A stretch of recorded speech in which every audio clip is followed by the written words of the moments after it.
So tell me about a time where you feel like you failed and what did you learn? Yeah, there are a lot. I could go We've so only many got a 30 directions. minute podcast, so let's pick one.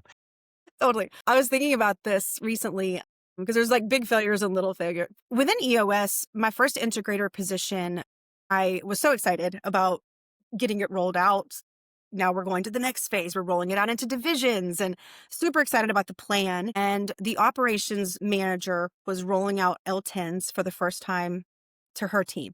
The team was not receptive, as somewhat expected. What is this meeting? Why are we in this? Why do we have to follow this cadence? All the things. And during that meeting, being a person who is very intense and also has like no patience, I basically took over, started explaining. She was trying to explain the different components of the meeting, of EOS, doing it in the way that she wanted to do it.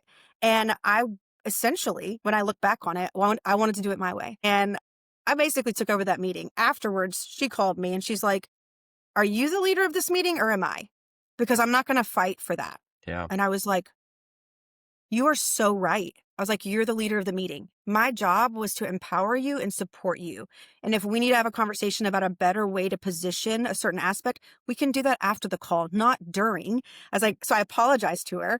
I was like, "I'm so sorry for taking over. That was wrong. That Yeah. was not good leadership. That was me probably just being frustrated and then acting upon it, which was not good." Yeah. So I was really thankful she called me out. She called me out. We worked it out.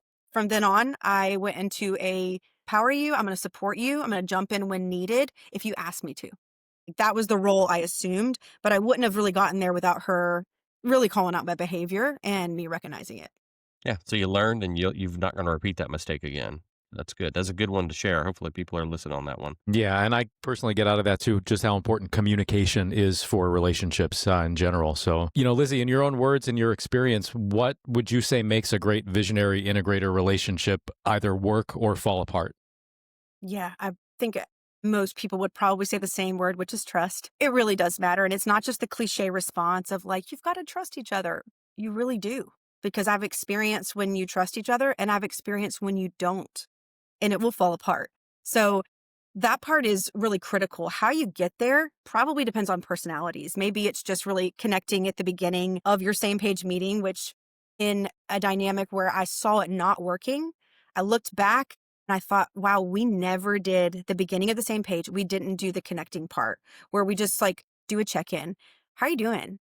How's this week been? How's your family doing? What's going on in your life?